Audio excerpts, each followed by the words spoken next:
welcome to the Aquarium of Niagara live feed. Thank you all for joining us. So today we are celebrating our chicks hatch days with a special virtual online penguin encounter. So I'm going to hand it over to our penguin keeper, Abby, to introduce our wonderful chick here. Hi, so we are not only joined by myself, but also joined by one of our juvenile Humboldt penguins. So this is Smitty.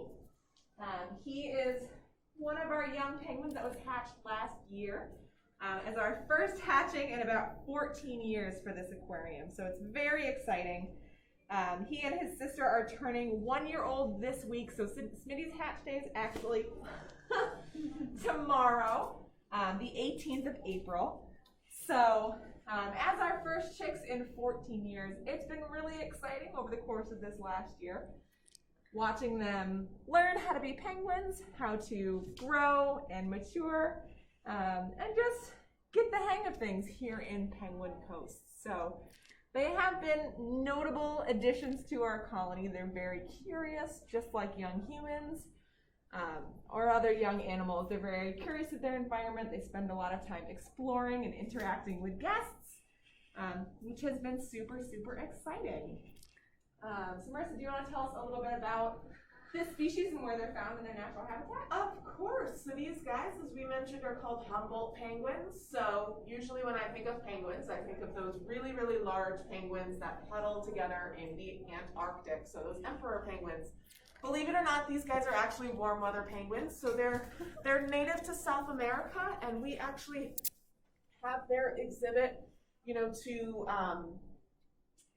represent what they would normally feel out in those habitats in South America. So it is a balmy, roughly, 73 degrees, 77 degrees there? That's about right. It's nice and temperate, so comfortable for me and comfortable for this particular species of penguin as well.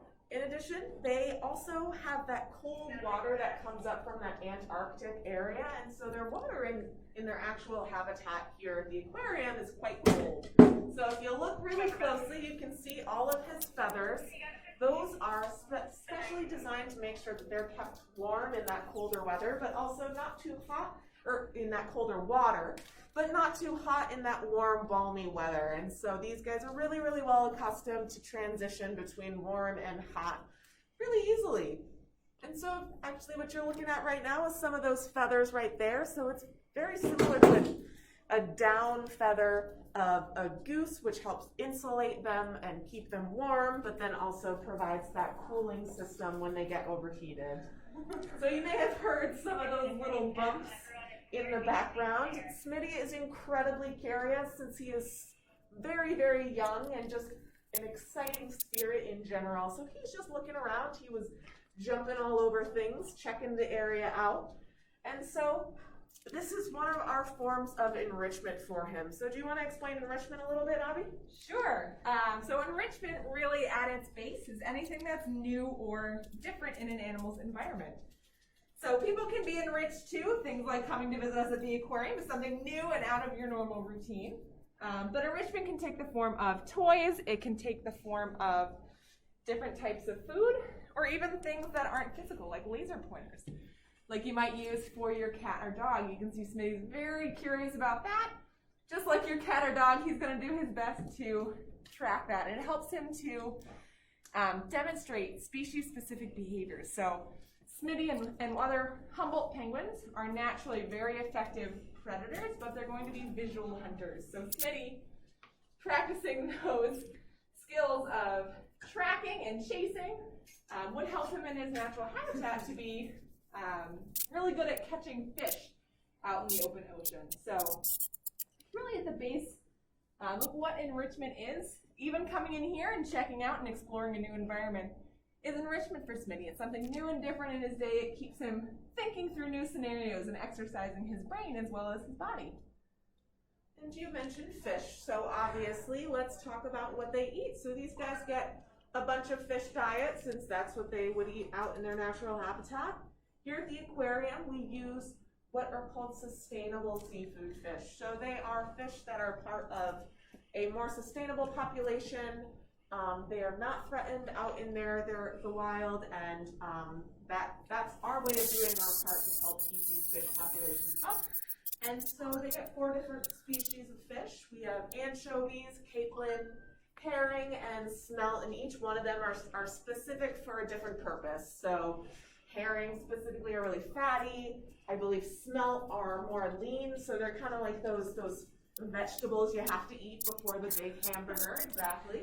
Yeah. And so they get fed quite a lot during the day, right? Yes, right now we're at about 18 pounds of fish for our colony, spread between about 15 different birds. So it's quite a lot of fish. It's about roughly 10% of their body weight every day, which, if you put that into perspective, how much we eat in a day, that is much, much more.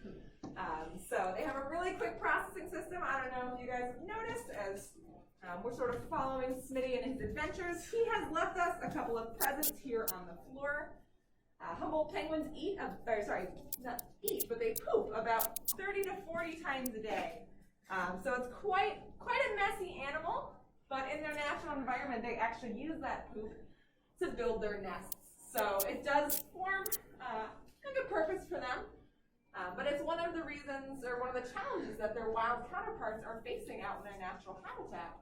I want to talk a little bit about sort of Punta San Juan and what goes on there. Exactly. So as Abby mentioned, these guys are a little bit threatened out in their natural environment because the guano, or the poop, as Abby mentioned, is a really good building material. So they do use that guano to build their nests, but people have already also realized that it's very good for building houses, and it acts almost like a cement. And so these guys have been hunted. They've had their guano collected for the specific purpose of being used in building, and so they don't have the ability to create those nests as well.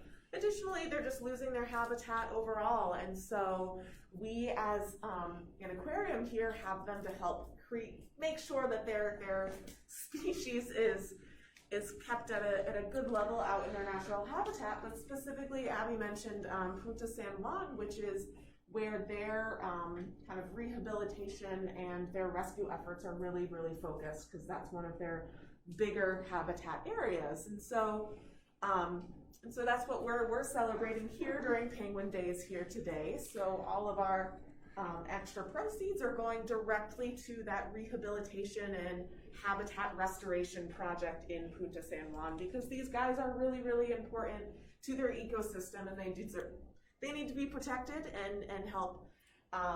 They need a little bit of extra help out in their natural habitat right now. Yeah. One of the other things too that is a big challenge for these penguins is overfishing of their natural food sources. So we mentioned all of those fish that these penguins eat. In their natural habitat, they're going to be relying really heavily on anchovies and sardines, which are very popular with people as well, which often leads to a little bit of conflict, right? So if we're eating all of those fish and the penguins are also trying to survive off those populations, then there's often not enough fish left in the ocean for all of the marine animals that rely on that to feed themselves or to feed their young. So one way that we can all help with that is by trying to choose sustainable seafood options. So I know Marissa mentioned that we do feed our penguins and our other animals sustainable seafood here at the aquarium. You can make those choices in your life too, using tools like the Seafood Watch Guide here from the Monterey Bay Aquarium. And what this does is they've really done all of the work for you, all of the research, figuring out what food types are sustainable and what are not. So we have green items that are good and sustainable. Those are A-okay. If you're like me and you love seafood, you want to aim for those green items. Yellow ones are okay to eat in moderation. And then red ones are fish and types of fish that we're going to try to avoid. So those are either the populations are suffering or they're not being fished in a sustainable manner.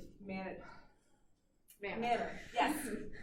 They're using maybe methods that are damaging to the environment or that produce a lot of bycatch. So just by making choices like that, by asking at the restaurant you're at where your seafood is sourced from, by trying to choose sustainable options at the grocery store, we can leave more fish in the ocean for Humboldt penguins and for all of the other marine animals that rely on that The option is out there. I like to say that, a lot of the challenges that are facing wildlife and the environment in our world today are human caused at their root, but that means that we have a really cool opportunity, he's on this side, a really cool opportunity to change our behavior and help to alleviate some of those issues rather than maybe contribute to them. So Smitty and his friends here at Penguin Coast are here as ambassadors for their species to help form that connection between those wild populations and our actions.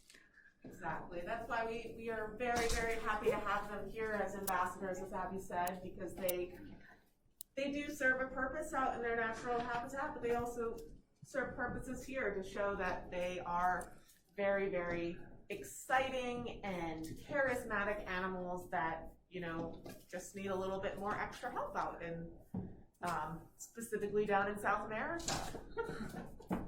You see Smitty is very, very good at jumping. We mentioned that he lives in a nice warm climate, so he's going to have to do a lot of scrambling over rocks and maybe jumping to navigate his environment, both here and in the wild.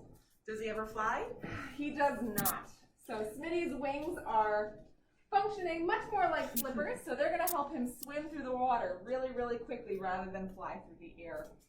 So he will not ever fly in his lifetime, but when they get in the water, they definitely almost look like they're flying because they use those like super strong paddles to swim at speeds of up to about 15 miles per hour in short bursts. So very, very cool animals we have here.